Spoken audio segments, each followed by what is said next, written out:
বিদেশি নম্বর থেকে ফোন করে চাঁদা দাবি না পেয়ে সহযোগীদের দিয়ে দিনে দুপুরে করা হয় সশস্ত্র হামলা, ভাঙচুর ও লুটপাট।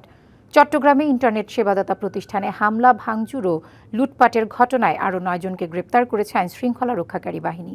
এ নিয়ে জড়িত ১৭ জনকে গ্রেপ্তার করা হয়েছে। ঘটনায় ব্যবহৃত বেশ কিছু দেশি অস্ত্র উদ্ধার করা হলেও নির্দেশদাতা ডেভিড ইমনের অবস্থান সম্পর্কে কিছুই জানাতে পারেনি সংস্থাটি।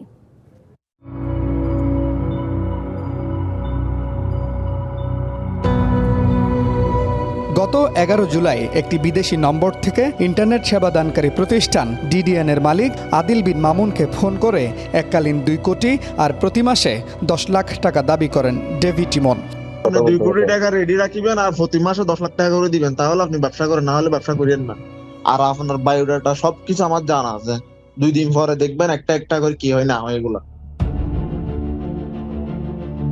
এর ২ দিন পর দিনে দুপুরে প্রতিষ্ঠানটিতে ২০ থেকে ২৫ জনের একটি দল দেশীয় অস্ত্র নিয়ে হামলা চালায়। ভাঙচুরের পাশাপাশি লুট করা হয় ৩৫ লাখ টাকা।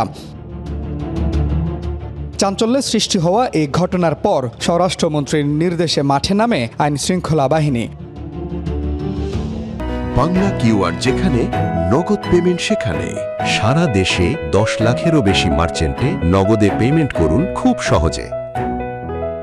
রবিবার দুপুরে চট্টগ্রাম র্যাব ৭-এর কার্যালয়ে সংবাদ সম্মেলনে জানানো হয়, সিসিটিভি ফুটেজ বিশ্লেষণের পর অভিযান চালিয়ে ৯ জনকে গ্রেপ্তার করা হয়েছে। তাদের ৫ জনকে আমরা সিসিটিভি ফুটেজ দেখে শনাক্ত করা সম্ভব হয়েছে এবং সেই ভিডিওতে যারা আছে তাদের মধ্য থেকেও আমরা ২ জনকে গ্রেপ্তার করেছি। তো সব কিছু মিলিয়ে ক্রস চেকিং করে মাইকেল এই সংগঠকদের মধ্যে অত্যন্ত অন্যতম একজন সংগঠক, এটা প্রমাণিত হয়েছে।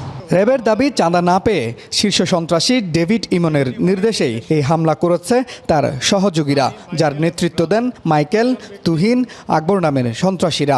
চকবাজার, বাকুলিয়া, বদ্দারহাট, রাউজান এই বিভিন্ন এলাকা থেকে বেশ কিছু লোকজন সংগ্রহ করে এবং তাদেরকে দিয়ে দেশীয় অস্ত্র দিয়ে এই প্রতিষ্ঠানে হামলা চালায়।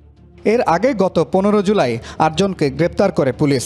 এ নিয়ে এই ঘটনায় জড়িত ১৭ জনকে গ্রেপ্তার করে আইন শৃঙ্খলা বাহিনী। তবে তাদের নির্দেশদাতা শীর্ষ সন্ত্রাসী ডেভিড ইমন এখনও অধরা। Mujibul Haque, DBC news, Chittagong.